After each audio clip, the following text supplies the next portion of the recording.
ই sports world কাপে প্রথম দিনে খেলা শেষ করেছে বাংলাদেশ। যদি বলতে চাই স্কোর শিটের কথা, তাহলে বলবো যে বাংলাদেশ 32 পয়েন্ট নিয়ে 11তম স্থানে আছে। আমার সঙ্গে আছে রুদ্র, এখন তার সঙ্গে কথা বলতে চাই। রুদ্র, প্রথম দিনে 6টা ম্যাচ শেষ হয়েছে, আপনার কাছ থেকে জানতে চাই আজকে পারফরমেন্স কেমন হয়েছে, কেমন কি হয়েছে আপনি বলবেন।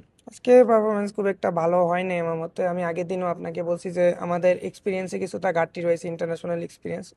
তো আমাদের ফার্স্ট তিনটা ম্যাচ যেমন আমরা ক্যাজুয়ালি ভেবে রেখেছিলাম ওই কমে গেছে। বাট পরের তিনটা ম্যাচ আমাদের প্ল্যান মাফিক যায় নাই। তো হুম হুম। ইনশাল্লাহ পরের দিন আমরা চেষ্টা করব যেন আমরা একটা কাম ব্যাক দিতে পারি এবং ফাইনালের জন্য ভালোভাবে অগ্রসর হতে পারি। আচ্ছা রুদ্র, ওই যে বলছিলেন না যে প্রথম 3টা ম্যাচ ভালো গিয়েছে এবং একটা ম্যাচে কিন্তু টপেও ছিলেন আপনারা, জি। আমি দেখেছিলাম। তারপরে হঠাৎ করে একটু মনে হয় ধস হলো, এই আহ, ধসটা কেন হলো?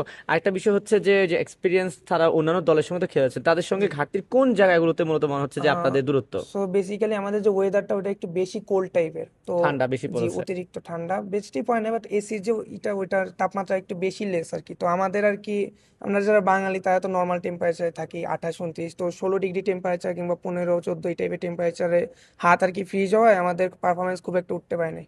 আর সেকেন্ড যে জিনিসটা সেটা হচ্ছে, অনেকে মনে করবে যে এটা বাহানা টাইপের বলতেছি আমরা, বাট এটা ফেস করছি তাই বলতেছি।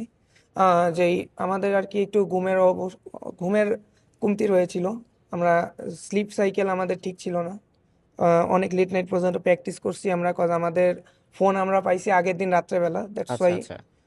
এক এক রাতের ভিতরে ফোন হাতের ভিতরে সেট করা লাগছে, দেন গেম খেলছি, তাই তার একটু মানে হচ্ছে সমস্যা যে ছিল। আসলে দুইটা পয়েন্ট আমরা এখানে দেখতে পাচ্ছি। একটা হচ্ছে বলছেন যে যেই ভেন্যুটাতে আপনারা খেলেছেন সেখানে তাপমাত্রা ছিল 16 ডিগ্রি সেলসিয়াস, অতিরিক্ত ঠান্ডায় হাত জমে গেছে, সেটা একটা ফ্যাক্ট ছিল। একটা ছিল যে নতুন ডিভাইস। আমি যদি আপনাকে বলতে চাই যে 16 ডিগ্রি তাপমাত্রা ভেন্যুতে কেন করা হলো, ব্যাপারে আপনার কাছে কি মনে হয়? মেবি ওইখানে অনেক টাইপের অ্যাক্সেসরিজ রয়েছে, অনেক কিছু মেনটেন করা লাগে, আবার অনেক টেন্স টাইপের সিচুয়েশন থাকে যেখানে হাত পা ঘামতে থাকে। দ্যাটস ওয়াই ওরা মেনটেন করার ট্রাই করছে। আচ্ছা ঠিক আছে রুদ্র, আমাদের পরবর্তী ম্যাচ যদি বলি, বাংলাদেশের খেলাটা জি। হচ্ছে 18ই জুলাই, সেদিন জি। তো 6টা ম্যাচ হবে, রাইট? জি। জি। 6টা ম্যাচ হবে এখন। এই পর্যায়ে এসে প্রথম দিনের পয়েন্ট এবং খেলা শেষে আপনার কাছে কি মনে হচ্ছে যে সেদিন আসলে কিভাবে কামব্যাক করা সম্ভব বা কি করতে হলে তো বাংলাদেশকে? আমরা অনেক কিছু শিখছি আজকের ভুল ত্রুটি থেকে, অনেক কিছু আরো শিখবো। আর আমাদের 18 তারিখ পর্যন্ত যেহেতু রয়েছে, তো প্র্যাকটিসে আরো টাইম পাবো, রেস্টের টাইম পাবো। 17 তারিখে একদিন গ্যাপ আছে, তো ইনশাল্লাহ ভালো কিছু হবে। আপনারা আমাদের উপর ভরসা রাখবেন যেন আমরা ভালো কিছু করতে পারি, এটাই। আমরা আপনাদের উপর ভরসা রাখবো এবং আমরা চাই আপনারা আরো ভালো করেন, নিরাশ করতে চাই না। জি। জি। প্রথমবারের মতো ই স্পোর্টসের এত বড় একটা মঞ্চে যখন এন্ট্রি নিলেন, আসলে সেই শুরুর মুহূর্তটা যদি বলি যে আপনার কাছে কেমন লেগেছে যে আপনি স্পোর্টস থেকে না, আমরা বাংলাদেশের খুব প্রতিনিধি আমরা করছিলেন? খুব এনজয় করছি।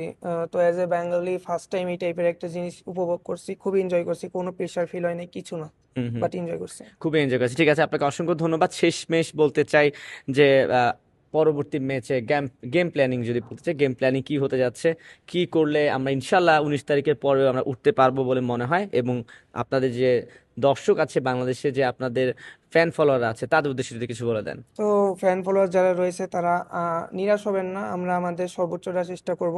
আর দেখি যতটা পারি আপনাদেরকে উপহার দিব। Thank you. আর প্ল্যানিং অনেক চেঞ্জেস আসবে। ঠিক আছে রুদ্র, আপনাকে অসংখ্য ধন্যবাদ। আসলে আমরা নিরাশ হইনি, যেহেতু প্রথমবারের মতো বাংলাদেশ ই স্পোর্টসে পা দিয়েছে ওয়ার্ল্ড কাপে। সো আমরা চাই বাংলাদেশ ভবিষ্যতের সামনে আরো ভালো করবে।